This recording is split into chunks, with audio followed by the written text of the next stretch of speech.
بره غر نه ډېر خطرناک سیلاب را روان دی. الله دې خیر کړي. دا ګاډی دلته کې پساو دی او په دې ګاډي کې زنانه هم دي او دا سیلاب چې کومه دی پاس غر باندې خلک اوازونه کوي چې باران وشو او ځان بچ کوئ. دا وګورئ تاسو ته ښکاري زنانه هم دي پکې او خلک لګیا دي کوشش کوي بل ګاډی هم راوستو چې زر تر زره دا ګاډی د دې ځای نه وباسي.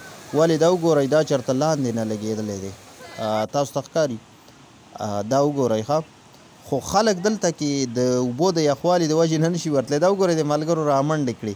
ولې رامنډې کړې؟ خبر یې د خپې دومره یخې شي لکه واوره. د واورې اوبه دي بلکل هډوکي پکې کار پرېږدي د بنده اوبه پکې یعنې یخوالي د وجې نه خپې کار پرېږدي. دا وګورئ بره نه چې کوم د خطرناک سیلاب را روان دی.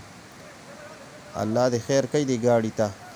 زه به هم ورځمه کوشش به ورسره کومه خو یقین وساتئ چې تاسو 30 سکندو نه زیات په دې اوبو کې نشئ ودرېدی. ولې چې ډېرې خطرناکې یخې اوبه دي او بره په غر باندې وی باران وشو ډېر خطرناک سیلاب را روان دی. تاسو وګورئ ملګرو الله تعالی فضل وکړو ګاډی ووتو د خلکو په مدد سره. راستہ دے دو بھائی آگے نکلنا ہے مجھے. راستہ دے دو. دا وګورئ دا خلک چې کوم دی په منډه منډه ځانونه اخوا او دې خوا اړوي. ولې سیلاب را روان دی او ډېر خطرناک غرار کوي د پاسه نه او خلک چې کوم دی اوازونه کوي چې بچ شئ لکه سیلاب درغې. د بره نه رینګونه هم کېږي دې ملګرو ته وګورئ. دا ګاډي چې کوم دی دا